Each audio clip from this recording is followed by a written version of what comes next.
Bom, existe uma forma mais genérica de você calcular o array factor do que aquela que o Balanis ele mostra. Essa forma eu estou seguindo o que está no livro do Orphanides, seção 22.3. O Orphanides é um livro online de eletromagnetismo, antenas, micro-ondas, bem interessante, totalmente gratuito online, disponível em PDF. Tem um toolbox de MATLAB chamado EWA, também muito bom, vale a pena você dar uma olhada. Ele é um livro muito bom, talvez um livro bem matemático, focando muito na parte matemática estrutural, muito consistente. Essa forma que nós vamos ver, ela é uma forma que é mais geral, não que o Balanis esteja errado. O Balanis ele pega os casos particulares. Se você seguir esse conceito aqui, você não precisa ficar decorando nenhuma fórmula e aqueles métodos lá que o Balanis usa. É uma forma mais geral. Bom, o que a gente tem que entender é que o ganho total de uma rede de antenas, o ganho total ele é expresso em θ e φ, ele vai ser o array factor de θ e φ em módulo ao quadrado vezes o ganho do elemento em θ e φ. Essa expressão aqui é muito interessante porque você vê que se você tiver A, calcular o absoluto e depois elevar esse negócio ao quadrado, né? No caso do MATLAB ou de uma outra linguagem de programação. Esse processo é o seguinte, você vai fazer como nós fizemos antes, mais ou menos J, K vezes R, I. Onde I varia de 1 até N, sendo que N é o número das antenas. O que é esse RI? Esse RI é o vetor posição de cada elemento. Então, cada antena da sua rede vai ter um vetor posição que você vai agarrar e vai escrever como um vetor. E o que é o K? O K é, como nós vimos, simplesmente, né, o número de onda. K é simplesmente o wave number, o número de onda genérico da sua estrutura, que vale 2π sobre lambda. Mas ele é um vetor, né, ele aponta. Fisicamente, o K ele está alinhado com o vetor de Poynting, ou seja, ele aponta onde a onda está andando. No caso de uma onda TM, eu tenho o E, o H, eles são ortogonais. Todos esses três caras são ortogonais. Então o K ele aponta para onde a onda está caminhando. Então, seguindo aqui, só lembrando isso aqui, né, em antenas é muito importante a gente escrever como que eu saio do cartesiano para o... Então, se eu tenho aqui, por exemplo, um K genérico aqui, como que é a projeção KZ? Qual que é a projeção KZ? Vai ser o quê? Esse ângulo aqui é o θ, consequentemente, isso aqui vai ser K cosseno de θ. Então, isso aqui vai ser o nosso K cosseno de θ, o módulo de K vezes o cosseno de θ. Se você fizer a projeção aqui para baixo, você tem aqui o seu ângulo φ, sempre contado a partir do x. Esse pedacinho aqui vai ser o quê? Isso aqui, ó, esse comprimento vai valer K, em vez de cosseno, seno de θ. Logo, isso aqui vai ser o quê? K seno de θ vezes cosseno de φ. Então, o nosso Kx vai ser o módulo de K, seno de θ, cosseno de φ. E depois o nosso Ky, que é esse cara aqui, esse pedacinho aqui, vai ser o nosso K seno θ vezes esse pedaço aqui projetado, vezes seno φ. Então, escrevendo módulo de K seno θ, seno φ. Então você percebe aqui por que a gente diz que é bom sempre você usar o Z, né? O Z, ele depende só do θ. Então toda vez que você espalha as suas antenas no Z, você tem o φ, ele fica fora do circuito. Fica mais as equações ficam mais fáceis. Bom, então, como é que faz? Você simplesmente vai fazer a soma de cada antena de EJK, que é esse cara aqui, produto escalar da antena RI. Então, você vai fazer esse produto escalar desse K aqui, ó, que nós recém calculamos, com a posição de cada antena. Então, um exemplo bem simples. Você tem duas antenas, uma antena na origem e outra antena a uma distância D. Percebe que agora eu tô no eixo X. Eu estou no eixo X. Essa é a antena A0 e essa é a antena A1. Então, seguindo aqui o nosso exemplo, a nossa antena A0, qual que é o vetor posição? Ela está na origem. Aliás, 0, né? Não é φ. Então, EJK vezes 0 vai ser simplesmente 1. Já a nossa antena 1, ela está no X. Então, o nosso RX vai ser simplesmente D, que é a distânciazinha, AX. Agora, se você fizer DAX vezes produto escalar com K, vai sobrar o quê? Só o KX. Consequentemente, esse produto escalar vai ser o quê?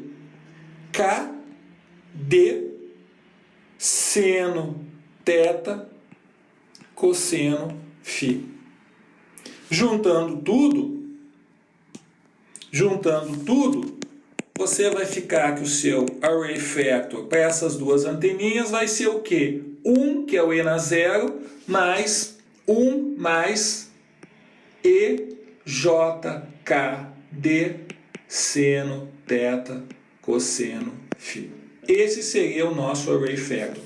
Para ser mais geral ainda, faltaria dizer o seguinte: o que acontece se em vez da minha excitação unitária para todas elas, todas as duas antenas têm a mesma amplitude, o que acontece se eu excito uma com uma amplitude A0 e outra com uma amplitude A1?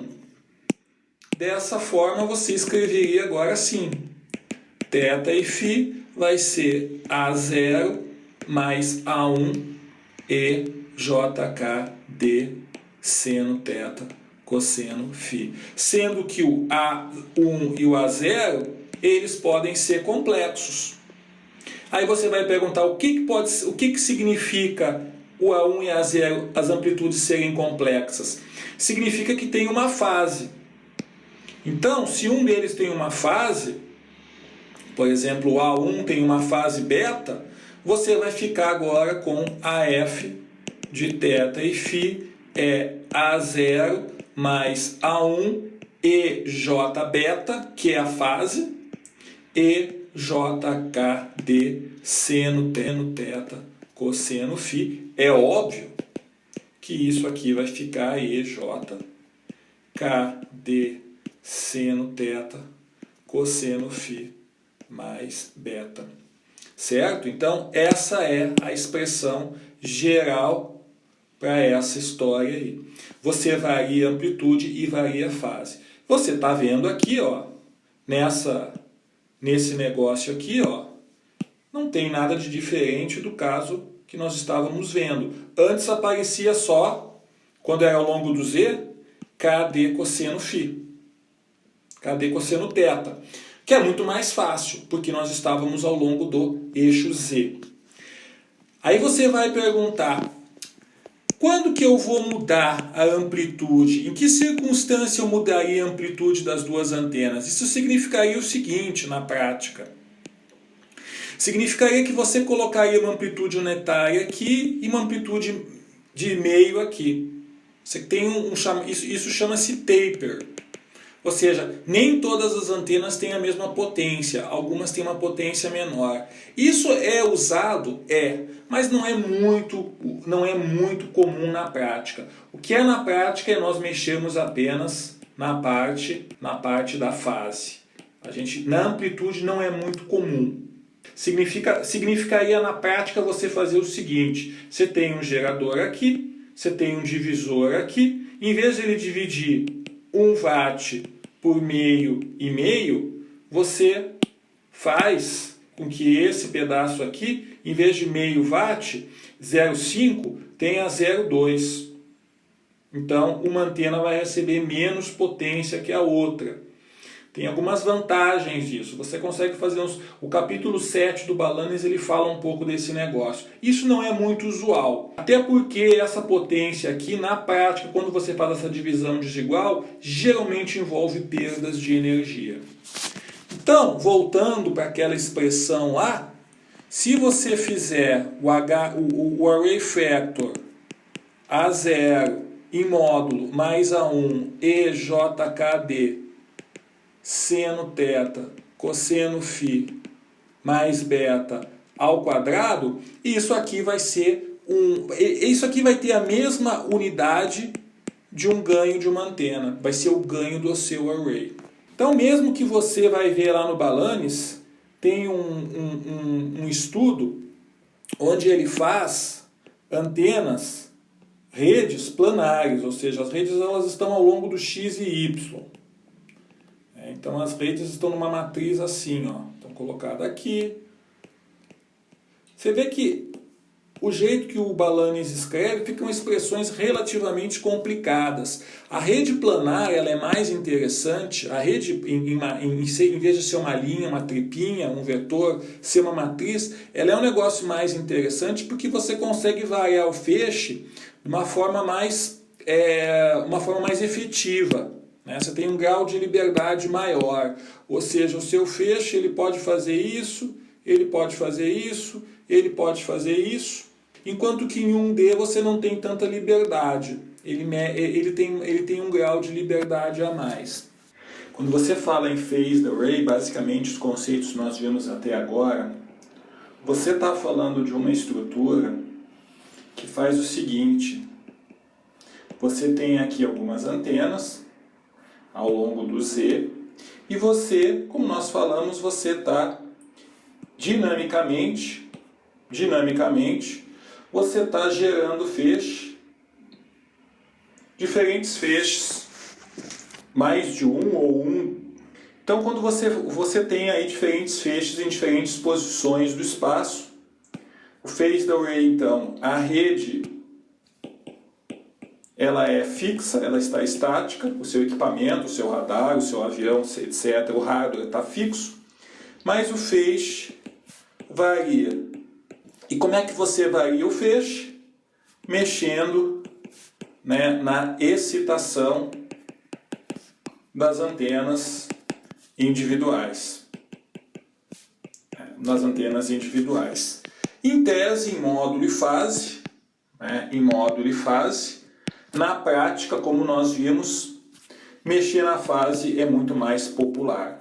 Você coloca atrasos em alguns elementos e tira atraso em alguns elementos. Então, se você quiser, por exemplo, apontar para esse θ0 aqui, ó, o que você tem que fazer? Como que você aponta dinamicamente para aquele θ0? Você tem que fazer com que o máximo aconteça em θ0. Você tem que fazer que o seu xi, que é KD cosseno em θ0, seja 0, para ele ser máximo. Consequentemente, o seu beta tem que ser menos KD cosseno de θ0. Agora você não quer mais o θ0, você quer esse θ1 aqui. Para você fazer o θ1 ser máximo, o que você vai fazer? KD cosseno de θ1 mais B tem que ser igual a 0. Agora o seu beta vai ter que ser menos KD cosseno de θ1. Ou seja, você percebe que variando somente a fase, eu consigo fazer um apontamento de feixe. Então, por exemplo, vamos dar um exemplo aqui. Vamos supor que você tenha uma separação de lambda sobre 2, que é o mais popular, meio comprimento de onda, e você quer apontar o feixe em 45 graus. Qual que é a fase que você tem que dar? 45 graus é deixar bem aqui no meio, né? Isso aqui é 45 graus. Qual que é a fase que você tem que calcular? Que você tem que impor K de cosseno de 45, isso aqui é negativo, menos 127,3 graus. Agora você não quer 45 graus, você quer 45 mais 90, 135 graus. Agora você quer esse segundo ângulo. Qual que tem que ser o beta? Menos 2π sobre lambda, vezes lambda sobre 2, cosseno de 135 graus, agora por sua vez é 127,3 graus. Então a pergunta que fica é a seguinte: como que eu faço na prática esse mudar o ângulo? Né? Como que eu mudo o ângulo? Infelizmente é muito fácil fazer isso no papel e na lousa, mas na prática é um negócio um pouco mais complicado. E não vamos esquecer, né? Se eu disser que beta igual a zero, ou seja, todos elementos em fase, onde é que vai estar apontado o nosso feixe? Vai estar aqui, né? Nosso feixe vai estar aqui. Todos em fase, não tem jeito, ele vai estar apontando normal, né, a superfície. Então como é que você faz isso na prática?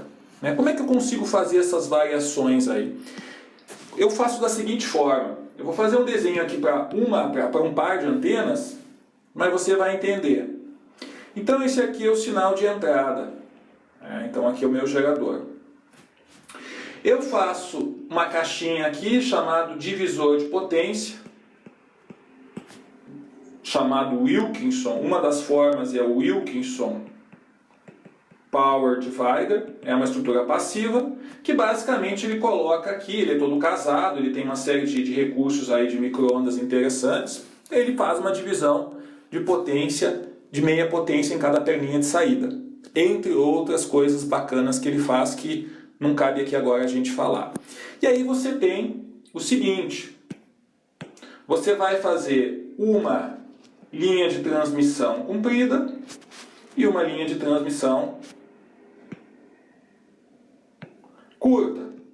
Uma linha de transmissão curta, uma linha de transmissão comprida. E aqui você vai estar com as suas antenas na ponta. A antena 1 e a antena 2. Então, quem que vai fazer esse negócio? Quem vai fazer esse negócio vai fazer o seguinte: eu vou fazer isso.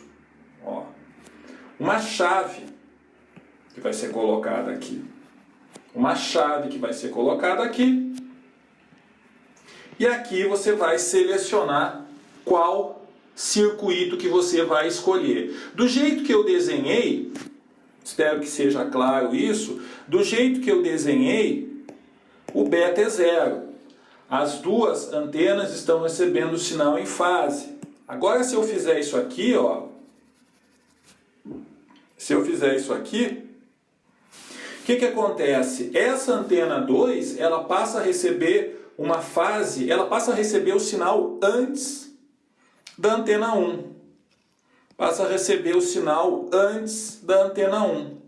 Então, uma vez que na antena 1 o sinal tem que passar por essa tripinha mais comprida, isso equivale a uma diferença de fase beta. Certo? Bom, quais que são as estruturas que você pode estar usando para fazer essa chave? Quer dizer, esse é o negócio mais complicado na engenharia de antenas. Você pode fazer uma chave coaxial, onde que um DC seleciona 24 volts, 12 volts, como se fosse um relé. DC seleciona o caminho que o RF vai tomar. Isso pode ser um circuito chamado, um dispositivo chamado diodo PIN, que conforme a tensão que você coloca no diodo PIN, ele está on ou está off. De novo, o DC seleciona on, off. E isso podem ser chaves de RF no formato CIs. Você compra chips, circuitos integrados, e você faz esse chaveamento dentro do chip. Lamentavelmente, esses negócios aqui na prática, eles são muitas vezes caros e muitas vezes você não pode comprar isso por ter aplicações aí na área de defesa, tecnologias aí que não é adequado vender para qualquer um. Última coisinha que a gente tem que falar é o seguinte: isso aqui, o conceito, nós estamos falando do conceito de antena inteligente. Nós estamos tocando na parte do hardware que fala de antena inteligente. A antena inteligente, existe um capítulo no Balanes lá que ele fala sobre isso. Basicamente é você ter aqui uma estação rádio base, o Joãozinho aqui não está usando o celular, e a Mariazinha aqui está usando o celular. Então a estação rádio base vai jogar o feixe para a Mariazinha. Aí surgiu um carro. Surge um carro aqui que tem uma pessoa que vem de outra célula. Essa pessoa está usando o celular. Ele vai fazer o handoff. E aí a Hebe vai ter que se comunicar com esse cara que surgiu aqui, está caminhando aqui. Aí a Mariazinha desliga o celular. Então esse feixe aqui, ele desliga, fechou a ligação, e o Joãozinho, por sua vez, começa ele a fazer uma ligação. Então você percebe que com isso, essa alocação dinâmica, esse que é o termo correto, a alocação dinâmica dos feixes é muito melhor, é muito mais eficiente do que se a torre tivesse aí uma iluminação estática, se a torre tivesse uma iluminação estática iluminando todo mundo da mesma forma, né? Todo mundo da mesma forma, não mudando nunca. Então, ela está mandando energia para um monte de gente aqui, para um monte de áreas que não tem usuário. Para que isso? É melhor você fazer essa alocação dinâmica. Esse é um negócio complicado de fazer, é muito bacana academicamente, mas é um negócio complicado de fazer em função das coisas que nós falamos. Custos, tem uma série de dificuldades aí. O que a gente pode fazer, o que às vezes é mais negócio, isso aqui também, eu estou tocando no assunto, não é bem antenas, mas só para deixar bem claro, em vez de você fazer o produto, porque na verdade o produto complexo dos sinais, ou seja, é um S de T, E, J, ômega, T aqui que você multiplica, na verdade, em vez de você fazer o produto complexo do seu sinal por uma fase, o que vale a pena fazer? É difícil você fazer isso, é caro. O que às vezes equivale, é melhor você fazer? Você fazer isso digitalmente. Então, em vez de você pegar o sinal de RF, como a gente fez, passar por passar o sinal de RF por uma linha, fazer ela demorar mais, porque ela passou por esse caminho, em comparação com uma outra amostra, é muito mais fácil você pegar uma série de bits. O que significa fazer isso, fazer esse atraso?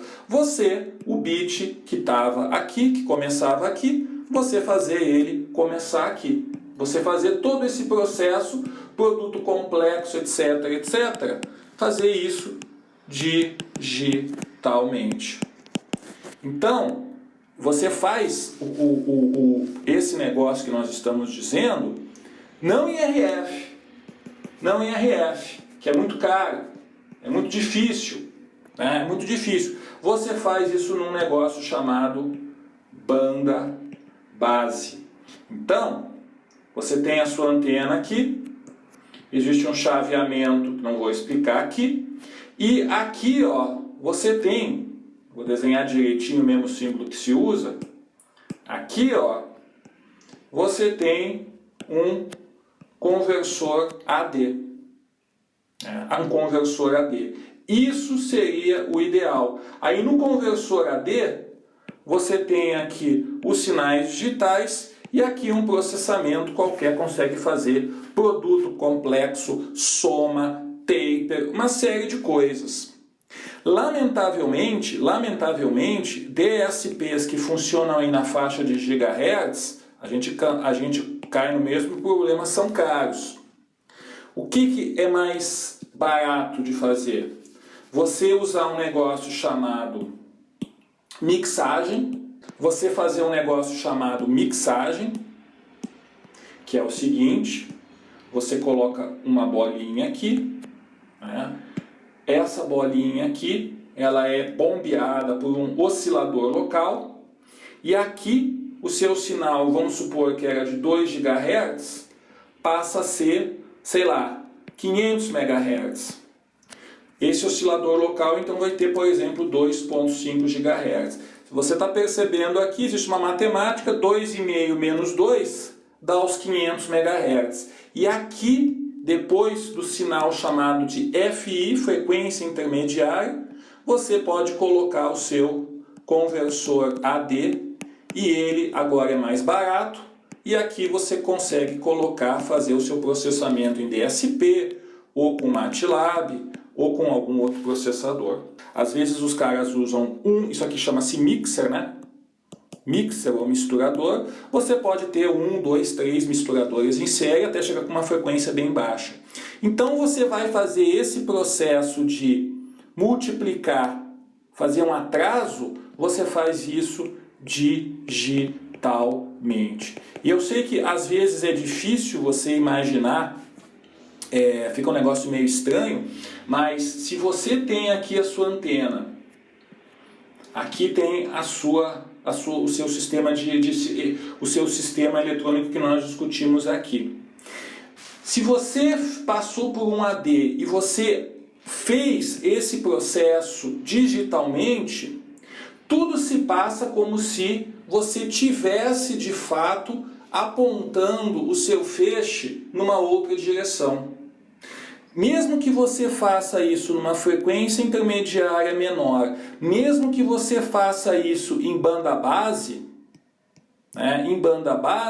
você ainda está pegando sinais nas mesmas direções, seguindo as mesmas equações que nós vimos para RF. Então essa que é a vantagem de você estar usando processos e sistemas operando digitalmente, que são os rádios definidos por software hoje em dia que o pessoal está usando. Você não mexe em RF, você faz todo o seu processamento digital. Você consegue apontar a direção de antenas, fazer uma série de coisas, uma série de processamentos digital, porque você não está usando analógico. Quando você fala em RF, você fala coisas aí de 100, 200, 300 MHz, infelizmente, grande parte das coisas ainda são muito caras. E os instrumentos de medida, também temos que dizer isso, e os instrumentos de medida em RF também são muito caros e muito delicados de operar, tá bom? Então o mundo digital aí oferece essa vantagem.